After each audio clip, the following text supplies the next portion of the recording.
இது வரைக்கும் இந்த பிஎம்டில இருக்கக்கூடியவங்கள எல்லாருமே தானா வந்து சேர்ந்த கூட்டம் தான், நான் சேர்த்த கூட்டம் இல்ல.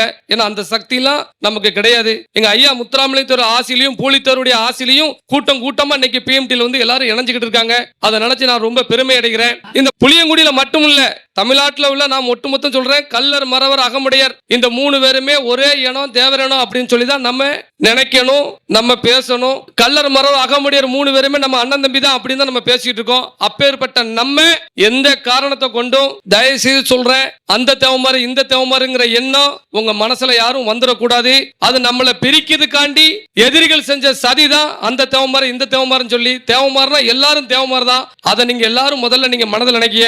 நம்ம ஐயா முத்துராமலிங்க அனைத்து சமூக மக்களையும் ஒன்றிணைத்தாரு. நம்ம அந்த முக்குளத்தை ஒன்றிணைக்கிறதுக்கு நம்ம படாத பாடு, இன்னைக்கு பட வேண்டிய சூழ்நிலை. பல்வேறு இடங்கள்ல கேட்க நாதி இல்லாத ஒரு சமுதாயம் மாதிரி இன்னைக்கு இந்த சமுதாயத்தை இன்னைக்கு ஆக்கிக்கிட்டு இருக்கானுங்க. இன்னைக்கு அரசு உத்தியோகத்திலும் சரி, இன்னைக்கு தொழில் சரி, இன்னைக்கு பொருளாதார ரீதியா எல்லாத்திலையும் நம்மளை பின்தங்க வைக்கணும் அப்படிங்கிற ஒரே ஒரு நோக்கத்துல மிகப்பெரிய ஒரு கும்பல் இருந்து செயல்பட்டு இருக்காங்க.